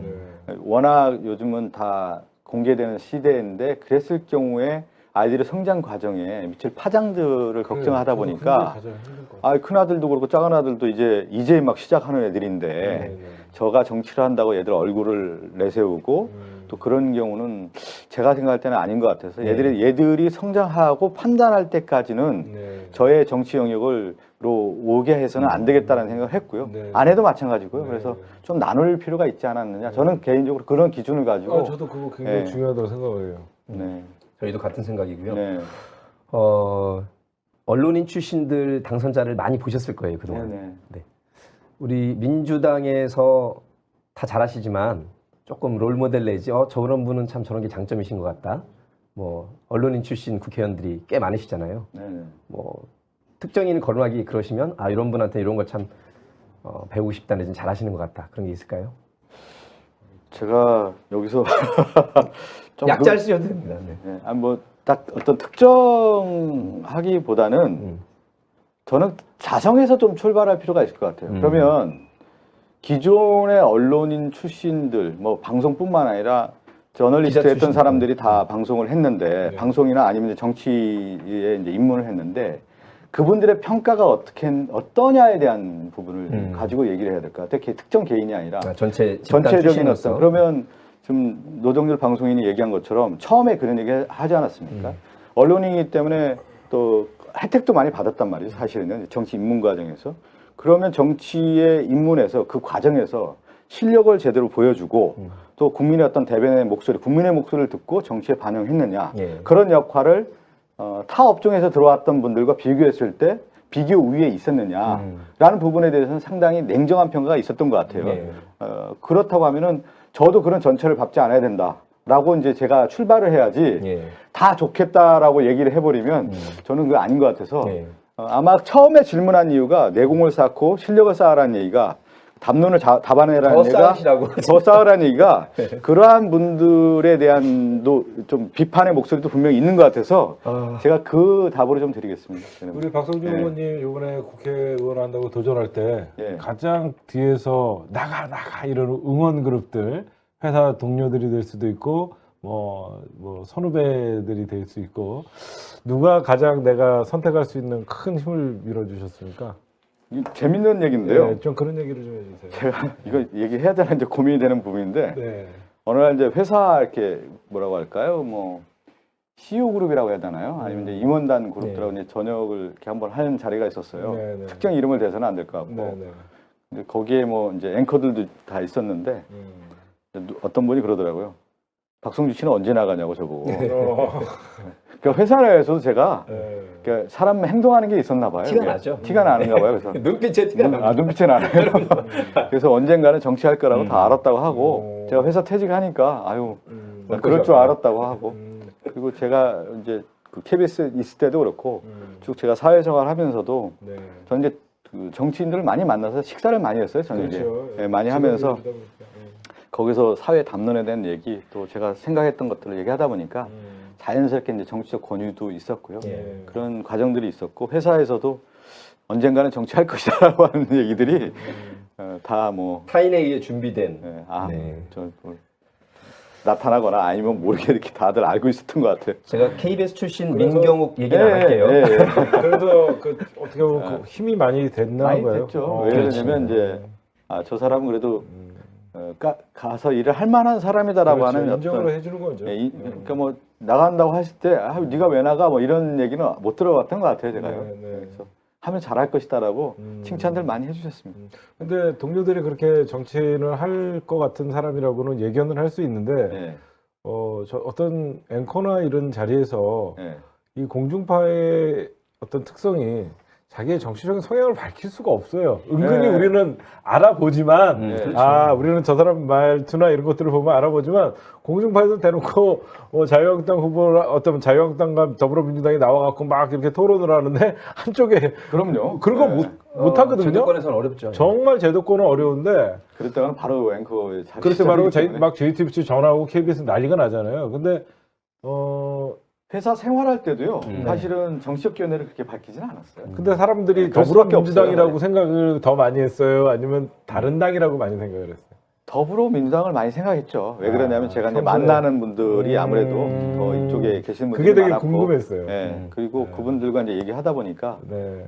그런 일반 권유들이 시민들이 보기에. 그리고 박 후보를 보수 성향으로 생각하는 분들 꽤 있어서 저한테 오늘 같이 방송한다고 하니까 예. 그분이 민주당 들어가서 놀래는 분도 꽤 있어서 왜 사건 반장하면서 시원하게 잘하고 JTBC가 그래도 국정농단 이끄는데 혁혁한 공을 세운 손석희표 한때 좋은 언론이었는데 왜? 그랬더니 제가 얘기를 한 걸 듣고 그랬어? 앵커만 진행하는 것만 가지고는 몰라 공중파는 제가 지상파 그렇죠. 모르죠. 케이블 합쳐서 제가 그렇게 말씀드렸어요. 그 어느 날은 어떤 사안에 따라서 앵커를 하지 않습니까? 그러면 뭐 댓글도 오거나 뭐 여러 가지 그 평들이 있는데 그 뭐라고 할까 이제 문재인 정부에서 비판한 거 아니냐라고 하면서 또 이렇게 오고 네. 뭐 보수 성향이라고 또 비판하는 사람도 있어요. 네, 이게 양쪽에서. 다 양쪽에서 그렇게 연락이 받죠. 좌우 협공을 받을 수밖에 없고 아마 JTBC가 좀 그런 공격을 받았던 이유 중에 하나가 그런 면도 있지 않을까 싶어요. 이제 균형이라고 하는 시각을 가다 보면 그래봐야지. 균형이라고 하는 것이 상당히 어려운 건데 사회의 균형을 잡는다는 게 얼마나 어려운 일입니까? 다 바라보는 어떤 시각에 따라 다른 거죠. 저는 그런 균형 감각이 없어서 그냥 저희가 여기서 그냥 저희는 편파 방송을 하고 있죠. 기울어진 나라를 균형을 잡기 위해서 지금 저희는 절대 균형을 못 잡겠더라고요. 저도 요새 편한 게 뭐냐면 소속감이 딱 드니까 이제는 기계적 균형이나 기계적 중립을 하실 필요가 없이 공정하게 가시면 되는 거죠. 저는 뭐 딱 소속되니까 그냥 이제 그렇죠. 가는 거죠. 예를 들어서 많은 분들이 저한테도 뭐 EPD 왜 정치에 왜 안 해? 그래갖고 저는 딱 한마디 했어요. 저는 정말로 외구들이랑 같이 앞에 놓고 토론을 할 자신들도 없고 말 같지도 않은 소리를 듣고 생방 있을 중에 자신도 욕 나와서 안 없고. 돼요. 저는 생방 중이니까 만약에 국정조사를 제가 만약에 거기 앉아서 하다 보면 말 같지도 않은 사람 생방 중에. 저는 그런 걸 자신이 없다. 그래서 저는 정치와는 멀다라고 얘기했는데 아니 그건 모르는 겁니다. 장담할 수 없습니다. 내일의 일은 장담할 수가 없어요. 저는 절대 저는 정치랑은 안 맞는 사람이고 저기 선거운동하면서 어떻게 보면 지금 나름 안 봐도 우리 후보님들 아침 일찍 일어나고 새벽부터 해갖고 막 출근길 챙기고 저 다 알고 있거든요. 좀 상처받은 일도 있었을 것 같고 민주당 후보라서 아니면 보람된 일들도 있었을 것 같아요. 막 이렇게 막 옛날 같은 경우에 예를 들어서 20대 총선 같은 경우에 악수하자 박주민 후보님 제가 옆에 따라다니면서 카메라를 찍어보면 악수 한번 하려고 그러면 탁 치고 가는 사람들도 있고. 제가 이게 참 큰 차이가 지금 얘기하셔서 한번 방송 앵커를 할 때 사회 오피니언 리더라는 분들을 만나지 않습니까? 근데 우리가 생각했을 때 이게 맞는 말인지는 모르지만 우리가 사회적으로 봤을 때 좀 성공한 사람들 중심으로 만나게 돼 있거든요. 사실은 방송하면 셀럽들 중심으로 만나다 보면 이 문재인 정부에 대해서 상당히 비판적이에요. 대부분요. 그렇기 때문에 이게 민심이 이 정도인가라고 할 정도의 생각을 하게 돼요. 아, 이게 많이 기울었구나. 우리가 그러다가 누구를 만나느냐잖아요, 다. 네. 근데 제가 이번에 중구 성동울에 와서 명함을 돌리고 사람들을 만났는데 그렇죠. 아니에요. 오. 기층 민심은 또 문재인 정부에 대해서 잘하고 있다라고 하는 거. 그리고 제가 딱 한 분만 그렇게 많이 만났는데 명함을 줬는데 한 분만 어제 제가 어제 대연산, 금오산, 매봉산 그 산이 꽤 옥수 있네. 세 개를 다녔어요. 어제 아침에요. 네. 그게 큰 산은 아니기 때문에 그래도 이제 몇 킬로를 다녔죠. 네. 산 그 아침 운동하는 분들. 그 중에 한 분만 제가 명함을 줬는데 바로 버리더라고요.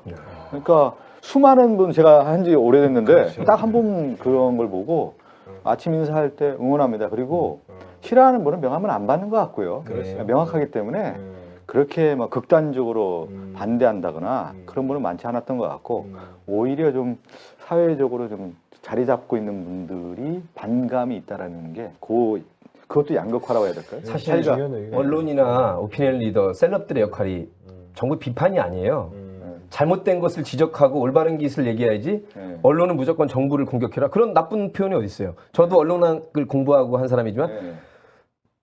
100년 역사에서 잘못된 거 있으면 공정하게 가도록 여론을 형성하는 것이 언론의 역할이지. 네. 여도 잘못했고 야도 잘못했어. 민주당도 나쁘고 미래통합도 나쁘고. 그거 그야말로 나쁜 기계적 중립 때문에 여기까지 왔다고 저는 생각하고 예. 그래서 개청수님이나 저나 드러내놓고 사실은 여긴 드러내놓고 저도 방송하면서 어쨌든 티는 냈었는데 네. 후회는 안 해요 선배님. 네. 하지만 들어가셔서 네. 이제는 아까 말한 대로 소속이고 민주당 소속이고 국민과 함께 더불어 하실 말씀을 확실히 해서 그럼요. 네. 이전 정말 색깔을 가지고 이제 본때를 보여주면서 바꾸셔야 돼요. 예. 제가 지금 이제 젖어든다는 표현 있잖아요. 사실은 이게 20여 년 쭉 24년 동안 방송을 해왔는데 그때는 정말 얘기한 것처럼 기계적 중립 균형 뭔가 이제 벗어나면 안 된다라는 생각이 젖어 들어갔다가 지금 이제 그걸 탈피하는 과정이기 때문에 조금 더 시간이 걸릴 것 같아요. 오늘 그렇기 때문에 이렇게 좀 만연체도 쓰고 다 정확하게 얘기할 수도 있는데 그러니까 아까 그 말씀하셨잖아요. 어디에 소속되니까 좋다. 소속감이 확실히 들기 때문에 네. 제가 뭐 이렇게 정치 입문한 지 얼마 안 됐기 때문에 점점 더 발전한 모습 그리고 소속감을 확실히 드러내는 일당에 모습으로 소속되셨으니까 잘하신 거예요. 예. 아니 조만간 저희 진짜 100분 토론이라는 프로도 있어요. 아 출연을 한번 네, 목요일 날 하면 굉장히 좋은 말씀. 대통령 스피치와 성대모사도 한번 해주시고 매주 목요일 저녁 10시에 하는데요. 예, 그 당시에 MBC 100분 토론이랑 시간대가 겹치는데요. 예. MBC 100분 토론은 1,400명 보고요. 저희는 14,000명. 예. 하여튼 100분 토론하면 거의 실력을 가장 깜짝이야. 아니 내가 박성준 후보님이 그런 토론이나 이런 것들을 보면 가장 돋보이는 자리가 아닐까 생각해요. 아니 저 예전에 그 KBS 심야 토론이라든가 100분 토론 뭐 이런 거 사회에 한번 보고 싶었거든요, 사실은요. 뭐 앵커들 보통 그렇잖아요. 근데 지금은 그게 의미가 없어요, 사실은. 왜 없냐면 사회 아젠다 세팅을 그쪽에서 할 수가 없어요. 그 내용은 담아내지가 않거든요. 그런 면에서는 시사 타파 TV의 100분 토론에 출연해서 자기 얘기를 충분히 할 수 있는 공간이 있다고 하면 얼마든지 해야 되죠. 저는 우리 박성준 후보님이랑 인연이 있어요, 사실. 아, 그래요? 왜냐면 사건 반장을 진행하실 때 제가 사실 저도 기자 출신이라서 그러셨어요? 저희가 시사타파 TV 제가 촬영한 영상이라는 것들을 JTBC에 제공한 적이 많아요. 딴 데는 절대 안 살아있는 줬는데 영상이 예. 여기서 나왔으니까. 그 백남기 어르신 물대포 맞고 쓰러진 거 이런 것도 저희가 JTBC에만 단독으로 줬었고 그 사건 반장에서도 저희 영상을 쓰고 그랬었어요. JTBC만 드렸어요. 저희 조금 더 해도 돼요? 아니면 네, 시간 그- 한 10분 더? 10분 더 해야죠. 3-10분까지니까 13분 남으셨는데 그 다음 스케줄 괜찮으세요? 10분만 더 해도. 지금은 스케줄이 딱 오늘 코로나 그래 때문에. 더 해도 된다고 지금 얘기하네요. 10분 정도만. 예. 10분만 딱. 그러시죠? 네. 예, 예. 그 심정 10분 이해합니다. 왜냐하면 성동을 주민들도 네. 중구와 성동을이 사실은 다른 구잖아요. 네네. 이제 지역구가 이렇게 됐잖아요. 예, 예. 합쳐진 거 아니에요? 옛날에 성동 그렇죠. 따로 있었다가 원래 성동 가불이 있었다고 그렇죠. 하죠. 가불이 있었다가 가불이 이번에 있었어요. 이제 분구 네. 비슷하게 아니, 되면서 예전에 이제 그 몇 년 전에 이제 중구가 인구가 부족하니까 중구가 인구가 이제 한 12만 3, 4천 그리고 성동을 금옥수가 한 8만 한 3, 4천 이렇게 돼요. 하나가 지역구. 그러면 유권자는 중구가 한 10만 정도 되고요. 이제 저 성동을 금옥수 지역이 한 7만 정도 된다고 하더라고요. 한 17만 정도 되는 인구인데 뭐 이제 성동을 이제 지역 주민들 같은 경우는 이제 우리가 얘기하는 이제 기초자치단체가 있지 않습니까? 성동구에 속하는 거기에 또 이제 영향을 받고 예. 또 복지라든가 그런 혜택을 받게 되고 중구는 또 받는데 그렇죠. 저 국회의원 지역은 이제 중구하고 또 성동을이 붙기다 보니까 네. 약간 이게 서로 안 맞는 부분이 있는데 그래도 뭐 같이 이제 가서 잘 아우시면 더불어가고 되죠, 뭐. 또 저 오늘 아침에 이제 홍익표 의원이 네. 온라인으로 개소식을 하더라고요. 네. 사무실. 네. 그래서 저도 이제 들어가서 말씀드렸는데 축하드린다고 하고 또 필승 기원하고 제가 앞으로 홍익표 의원의 왕성한 의정 활동 배우고 따르고 싶습니다. 이렇게 또 올렸고요. 네. 마지막으로는 중요한 게 중구 성동구 아닙니까? 또 그쪽 워낙 또 홍익표 의원이 의정 활동을 열심히 하셨으니까 잘 이끌어준다고 하면은 윈인 전략이 분명히 있을 것 같고요. 또 구청장님이신 우리 서양호 구청장님 또 정원호 구청장님이 정말 일을 잘 하셨기 때문에 그것을 이제 하나 만들어. 그러니까 대통령, 문재인 대통령, 박원순 서울시장, 그 다음에 구청장인 서양호 구청장, 정원호 구청장, 국회의원은 홍익표. 근데 여기가 빠졌어요. 완성체가 뭐가 돼야 되는 겁니까? 박성준이 되죠. 그래야 이게 완성체가 되는 거죠. 로버트 태권브이가 되는 거 아니겠습니까? 마지막에 딱 왜냐하면 야. 그래야 이제 정리가 쉽지 손도 않네. 같이 이렇게 맞습니다. 힘을 모을 수가 있는 거죠. 정치는 그 자기 나라 사람이 해야 되는데 네. 그 지역구에 외국감이 껴 있으면 거기 안 들어가요. 언론도 외신이 있고 외신이 있잖아. 외신도 있고. 근데 우리 박성준 후보님한테는 제가 아까 뭘 좀 여쭤보려고 그랬냐면 언론인 출신이잖아요. 예. 사실 우리가 조국 장관 검찰 사태를 보면서 국민들이 굉장한 언론에 대한 불신이 가장 높은 한 해였던 것 같아요. 언론 개혁에 대해서도 좀 말씀을 국회에 들어가시면 하실 것 같은데 네네. 누구보다도 어떤 24년간 언론인 생활을 하시면서 레거시 미디어의 어떤 문제라든지 현재 대한민국의 뭐 조중동은 우리 진영에서는 엄청난 비판을 하고 있거든. 언론 개혁에 있어서 검찰 개혁 다음에는 언론 개혁이라고 시민사회들을 외치고 있거든요. 우리 박성준 후보님이 생각하는 언론 개혁은? 정치권 제도권에서의 언론 개혁 뭐 얘기 많이 나오는데 네. 저는 이미 언론 개혁이 됐다고 봐요. 어떤 면에서 그러냐면 제가 KBS 시절 또 JTBC 시절 이렇게 하다가 유튜브라고 하는데 어떻게 보면 과학기술이 발달하면서 팟캐스트가 등장하고 유튜브가 등장하면서 거기에 이제 공론회장들이 많이 만들어지지 않았습니까? 네, 그러면서 우리 사회가 어떻게 가야 되는지 대안적 모델을 제시를 하고 있는데 예. 그러면 기존에 우리가 그냥 지상파 얘기하자고요. KBS, MBC, SBS 있고 조중동이 있는데 네. 거기에 시민들이 그 방송을 보고 얼마나 또 영향을 받는 것이냐. 그랬을 경우에는 퀘스천 마크를 던지고 오히려 좀 아까 말씀드린 것처럼 시사타파 TV에 10,000명이 들어오고 14,000명이 들어오고 그걸 가지고 또 댓글을 만들어서 또 다른 분들에게 전달해주고 네, 네. 이런 영향력 면에서 봤을 때는 네. 어떤 게 더 비교 우위가 있느냐. 이미 사회적 흐름은 그 흐름으로 가고 있는 거고 경쟁에 이미 들어와 있다라고 저는 생각이 들어요. 그러니까 토론 프로그램은 마찬가지죠. 심야 토론이라든가 뭐 100분 토론이 있다고 하지만 그거 그냥 흘러가는 방송으로 보는 거와 자기가 그 일체화돼서 방송 보는 거하고 완전 집중력이 다르다. 높죠. 그렇죠. 찾아가서 저는 그래서 선택과 집중이라고 하는 측면에서는 이미 언론 개혁이 들어와 있다. 시민에 의해서. 시민에 의해서 들어와 있고 그 시장이 형성됐다고 봐요. 예. 우리가 이제 시장 얘기를 많이 하는데 우리가 지금 개혁이라고 했을 경우에는 시장이 아니라 누군가의 보이는 손에 의해서 만들어 가려고 하는 거지만 네. 이미 이제 시장으로 봤을 때는 보이지 않는 손이 이미 사회 저변에 시민들 유권자 여러분에게 다 들어와 있기 때문에 이게 언론 소비자 주권, 그렇죠. 언론 주권이 형성되고 있고 예. 우리 앵커가 24년 동안 언론계에 있었기 때문에 구독률과 시청 자체가 좀 그럼요. 떨어졌어요. 그죠? 예, 예. 떨어졌고 콘텐츠에 대한 어떤 이제 지금은 제가 그런 표현을 많이 씁니다. 과거에는 뉴스를 전달했다라는 표현을 많이 썼거든요. 1차 생산물을 가지고 그냥 그대로 전달하는 내용이었단 말이죠. 전형적으로 이제 KBS 9시 뉴스가 그렇게 했는데 MBC 뉴스나. 근데 이제 JTBC가 등장하면서 뉴스의 형태가 바뀌었죠. 한 걸음 더 들어가면서 뉴스를 좀 더 해석하고 깊이 있게 들어가는 뉴스가 만들어졌는데 이걸 더해서 나온 게 뭐냐면 사실은 유튜브 이제 시사TV 이런 방송에서 해석과 해설을 간 거죠. 예.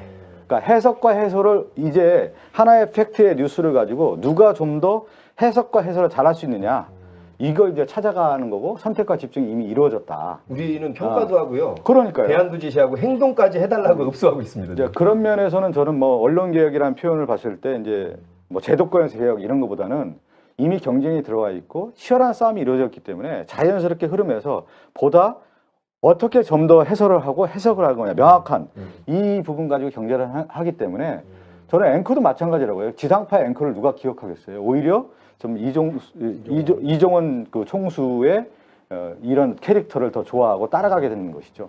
이미 이제 흐름이 바뀌었다고 보기 때문에. 그래도 이제 이총수 질문은 예. 그래도 종이신문과 KBS, MBC, SBS 그 6대 우리가 네, 흔히 네. 기존의 패러다임으로 말했던 네. 이상한 사람이 뭐 레거시라고 말했던 네. 그 미디어 영향을 그냥 무조건 언론 소비자 주권에게 맡겨두기보다는 네. 네. 그래도 제도권에서 할 일도 있을 것이다. 분명히 국회의원들 차원에서든 합법적으로 그러니까 몇 가지 뭐 ABC 운동이라든가 몇 개 있었잖아요 원래. 그런 운동이 뭐 상당히 전문적 네. 손해배상 얘기도 아, 그렇죠. 나오고 막 그런 거 나오는데 이제 저는 이렇게 생각이 드는 게 지금 그 우리나라의 방송이 사실은 KBS, MBC 같은 경우도 그렇고 SBS도 공영방송을 지향한다고 해요, 사실은. 근데 내용으로 봤을 때는 소유주의 어떤 문제들이 있고 실제 어떻게 가야 되는 어떤 방향성에 대한 어떤 고민들이 분명히 있는데 그 방향성이 지금 얘기한 것처럼 기계적 중립에 있다 보니까 실제 소비자의 욕구를 다 충족시키지 못하는 방송이 됐던 거거든요, 사실은. 그 부분에 대한 것으로 저는 좀 접근을 해야 될 것 같고요. 그래서 과연 사회의 어떤 정책이 맞다고 하면은 오히려 이제 언론이 지금 시사타파 TV가 끌어왔던 것처럼 아마 그런 방향으로 좀 가지 않을까 싶어요. 그냥 언제까지 기계적 중립을 지키냐에 대한 반론들은 내부에 있고 아마 만나보면 언론인들 아마 친구분들 많이 계시잖아요. 그렇게 기계적 중립만 갖다 보면은 언론인으로서 성장하기가 어려워요, 사실은요. 지금 한계 사회를 바라보는 이즘, 그 관점이 명확하지가 않다고요. 이쪽도 아니고 저쪽도 아니다 보니까 어떤 현안에 대해서 자기 생각을 확실하게 생각해서 펼칠 수 있는 언론이 많지 않게 되는 거거든요. 예. 그렇기 때문에 저는 거기가 그런 면에서 큰 흐름으로 지금 바뀌고 있다. 이렇게 좀 드리고 싶고. 오늘 너무너무 좋은 네. 말씀을 이렇게 많이 하는데 어떻게 해요? 또 마침 유튜브 오류가 떠갖고 지금 오류 떴다고 돼 있는데 오류가 떠갖고요. 지금 10분의 사람들이 1도 안 보고 있네요. 지금 찾아 들어와야 되는 상황인데 하여튼 이거 영상은 올라가 있으면 네. 계속 누적이 되니까. 그리고 우리 박성준 후보님 가장 중요한 게 총알 어때요? 빵빵하십니까? 후원 계좌 어떻게 오픈하셨어요? 지금 후원 계좌 오픈했습니다. 그거를 좀 알려주세요. 후원 계좌요? 열어주십시오. 예. 우리가 있는데 자막으로 좀 처리 좀 해주세요. 불러주세요. 후원 계좌 있으면. 그러면 불러주면 이렇게 홍보도 해주나요? 예, 저쪽으로 팬들이 오셨네요. 자막으로. 왜냐면 예. 아무래도 선거운동 하려면 1억 5천만 원인가요? 1인당. 예, 1억 5천만 원입니다. 그리고 다 10만 원은 다 소득공제 되는 전액 거죠. 되는 예, 거고. 예. 저희가 그다음에 하여튼 박성준 TV 지금 구독자. 유튜브에 박성준 유튜브에 TV. 박성준 언제 TV 시작하셨어요? 하시는 거고. 이게 시작한 지 이제 일주일 됐나? 저희 아까 저희 네티즌들이 200명이래요 현재 구독자가. 왜 그러냐면 이제 시작해가지고 그래도 일주일도 안 된 것 같아요. 이거 예. 봤으니까 아마 금방 1000단위로 올라갈 겁니다. 첫 단위로는 저희가 금방 올려드릴 건데 예, 후보님은 저기 좀 전해드렸어요? 그래서 오늘 제가 나온 이유 중에 하나가 박성준 네. 후보님 계좌번호 우리 올렸어요? 노정열 방송인과 함께 사진도 많이 찍고 예. 홍보도 우리 이총수님하고 응원 찍어서 동영상도 올리겠습니다. 올려서 이렇게 네. 해서 저희 아니 저희가 방송환경 떴네요. 유튜브 떴습니까? 삶의 반장 박성준에게 힘을 보여주는 서사전 네, 기업은행이죠? 네. 213 다시 이렇게 한번 해도 됩니까? 이렇게 해야 돼요? 직접 한번 읽어주세요 후보님. 제가 1번으로. 네. 자, 삶의 삶의 반장 박성준에게 힘을 모아주세요. 자, 기업은행입니다. 이렇게 광고해도 되는 건가요? 저희는 네. 기업은행 213 102759 04 016입니다. 10만 원에 해당해서는 소액 공제가 되니까 네. 소득 공제죠. 소득 공제가 되니까. 구독 완료가 지금 막 뜨고 있네요. 그래요? 야, 금방 들어가셨네. 고맙습니다. 구독 감사합니다. 네. 야, 얼마 정도 찾았어요 후보님? 이제 시작해갖고 거의 지금 이제 뭐 조금 찼습니다. 제가 그래도 사회생활 잘했는지 오. 조금 찼더라고요. 어떤 분들은 사회생활 잘하면 500만 원짜리 30명만 원 모이면 된다라고 별로 걱정 안 하시는 근데요, 분들도 있는데 그런 분은 많지 않죠. 그거보다 오히려 만 원씩 15,000명이 훨씬 값진다는 것만 예. 정치를 앞으로 해주실 야, 거라 구독 완료 엄청 떴어요 지금. 네. 그래요? 야, 조만간 제가 우리 고맙습니다. 박성준 후보님은 더 빛날 수 있는 자리는 진짜 100분 토론이 네, 아닌가 한번 생각해서 모아주세요. 이번 주에 그냥 반드시 박성준 후보님은 밤 10시니까 선거운동 열심히 그럼요. 해주시고 예. 밤 10시에 가장 핫할 때 진짜 100분 토론 한번 모시도록 하겠습니다. 그래도 좀 마음에 들었나 보죠. 이게 우리 총수님이 저를 초대한 거. 아니에요. 그게 아니라는 저는 더불어민주당의 어떤 이 지상욱이 너무 싫어서 박성준 후보님을 응원하는 거예요. 로버트 태권브이 완성해야 됩니다. 저는요, 외국들을 너무 싫어하게 미래통곡당 애들은 진짜 미래도 없는 것들이 미래를 쓰는 것도 너무 싫고 네. 저는 박성준 후보님은 사실 오늘 처음 뵀지만요. 예, 예. 진화국을 알고 있었잖아요. 아, 예. 진화국이 너무 싫어요. 예. 여러분들 어떤지 날려야 돼요. 예. 그래서 우리 박성준 후보님을 응원하는 겁니다. 오늘 지상에서 욱하게 생겼네. 예. 저는 뭐 오며 가며 종종 뵙고 우리 자랑스러운 대전 명석구의 선배님이라서 예. 아마 최초의 국회의원이 되실 거예요. 아니 저 강훈식 의원. 아, 강훈식 예, 있죠. 예. 네, 그럼 두 지금 번째 대변인하는 강훈식 의원이 네. 저희가 역사는 길지 않은 학교지만 예. 그래도 제가 잘하시기 일기입니다. 바라고. 제가 일기. 네, 우리 박성준 후보님 오늘 유튜브가 오르기가 떠갖고 너무 제가 봐도 되게 재밌는 방송인데 좀 아쉽지만 영상이 남아있으면 조회수는 많이 올라갈 것 같은데 예. 마지막으로 우리 유권자분들 그리고 예. 더불어민주당 지지자분들에게 한 말씀 해주십시오. 네, 제가 말씀드린 것처럼 이제 더불어민주당의 확실한 소속감을 갖고 이제 정치 한복판으로 뛰어들었습니다. 제가 이제 방송에서 사건 반장이라는 프로그램을 진행해서 슬로건은 이제 삶의 반장이라고 말씀을 드렸는데 저는 방송에서는 사람들을 많이 만났어요. 그 만남의 언어를 통해서 제가 배운 것들이 많은데 정치 현장, 이 삶의 반장은 그 문제를 듣고 해결한다. 그래서 해결사가 될 수 있는 그런 정치인이 되도록 노력을 하겠습니다. 그리고 중구 성동을 이 유권자 여러분은 자부심이 매우 강한데 그 자부심에 충족될 수 있는 그런 정치인이 되겠습니다. 확실하게 뿌리내리고 앞서 말씀드린 것처럼 문재인 대통령, 박원순 시장, 서양호 구청장, 정원호 구청장 거기에 딱 하나 빈 곳이 있습니다. 로봇 태권브이 완성하려면 양날개를. 박성준이 확실히 들어가야 됩니다. 저기 네. 순발력 테스트 하겠습니다. 네. 박성준의 삼행시 박성준은 성실하다, 준수하다. 아, 이거 그냥 무정도 드리겠습니다. 무정도. 한 말씀 하실까요? 제가 아니, 마무리하겠습니다. 네, 여러분들 박성준 후보님 오늘 모시고요. 저희가 이렇게 뭐 금방 시간이 어느 날 1시간이 갔는데요. 제가 마지막에 이런 얘기를 좀 해드리고 싶어요. 앵커에 그리고 아나운서 삶은 어떻게 보면 셀럽들을 많이 만나고 사회에 굉장히 영향력 있고 무게 있는 분들과 24년간을 살아오셨다 그러면 정치라는 것은 보다 낮은 자세로 더 힘들고 약자와 서민을 위해서 이제는 한 걸음 한 걸음을 나아가시는 박성준 후보를 기대해 보겠습니다. 고맙습니다. 네, 좋은 말씀 감사합니다. 응원합니다. 큰 힘 갖고 갑니다.